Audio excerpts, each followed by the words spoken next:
अस्सलामुअलैकुम दोस्तों हर चीज़ को परफॉर्म करने का एक मखसूस तरीका होता है।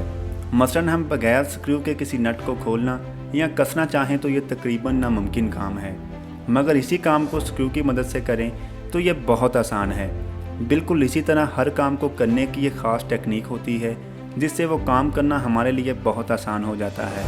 आज हम बात करेंगे कि किस तरह स्टूडेंट्स कुछ टेक्निक्स को इस्तेमाल करके ज़्यादा बेहतर अंदाज में पढ़ाई कर सकते हैं और अच्छे नंबर्स ले सकते हैं। ये वीडियो ख़ास तौर पर स्टूडेंट्स के लिए है। आपको 3 स्टेप्स बताए जाएंगे जिनको फॉलो करके आप सही तरीके से स्टडी कर सकोगे और अच्छे मार्क्स हासिल कर सकोगे। Step number 1, follow Pomodoro technique. दुनिया के जितने भी सक्सेसफुल लोग हैं या जितने भी टॉपर स्टूडेंट्स हैं वो इस टेक्निक को फॉलो करते हैं। जब आप स्टडी करते हैं तो आपको सिर्फ 25 से 30 मिनट ही पढ़ना है और फिर 1 मिनट के लिए ब्रेक लेना है। ये इसलिए कि हमारा ब्रेन किसी भी काम को, किसी भी टास्क को सिर्फ 25 से 30 मिनट ही अलर्ट रहकर करता है और फिर इसके बाद टेंशन डाउन हो जाता है।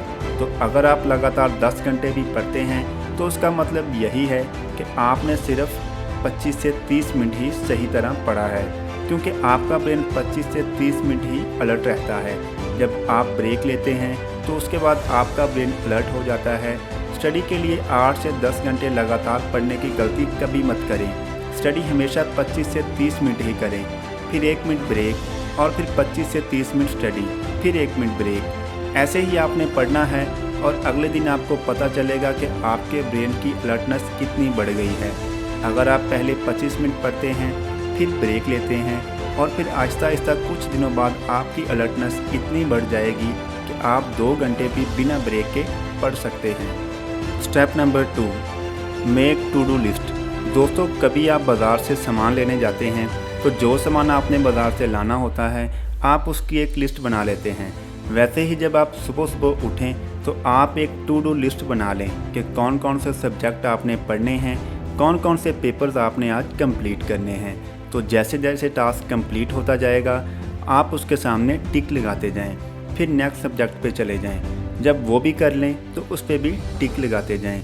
इससे क्या होता है कि जब आप कोई भी टास्क लिख लेते हैं कि मुझे ये करना है तो उस टास्क के कंप्लीट होने के चांसेस बढ़ जाते हैं।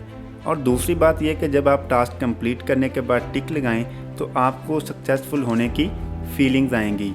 जो फीलिंग्स आएंगी उसकी वजह से अगले टास्क को कंप्लीट करने के चांसेस और बढ़ जाएंगे। आप अपने अगले टास्क को भी कंप्लीट कर पाएंगे, क्योंकि जब आप चाहते हैं कि मैं सक्सेसफुल होने वाला हूं तो आप सक्सेसफुल होने लगते हैं और इससे आपके दिमाग में जोश आता है, बहुत एनर्जी आ जाती है। और दोस्तों 8 से 10 घंटे पढ़ने के लिए आपको एनर्जी और जोश की बहुत ज़रूरत होती है। Step number 3, don't study only in one place. दोस्तों 3 घंटे से ज़्यादा एक जगह पर बैठकर कभी भी स्टडी मत करें। इससे होगा ये कि जब आप एक ही जगह पर बैठकर पढ़ते हैं तो आपका दिमाग बोर हो जाता है, सुस्त हो जाता है। इसलिए आपको ऐसा करना चाहिए कि आप कभी छत पर चले जाएं, कभी चल चल कर पढ़ने लगें, जहां भी आपको सूट करे, लेकिन कभी भी एक जगह पर बैठकर स्टडी मत करें। अपनी जगह को 2 से 3 घंटे बाद मुसलसल तब्दील करते रहें। इससे आपका दिमाग एक्टिव रहेगा और अच्छे से सबक पर फोकस कर पाएगा और आपको सबक भी बहुत जल्द याद हो जाएगा। दोस्तों ये वो 3 तरीके हैं जिन्हें अपनाकर आप अपनी कारकर्दगी को बेहतर कर सकते हैं और इम्तिहान में अच्छे नंबर्स ले सकते हैं।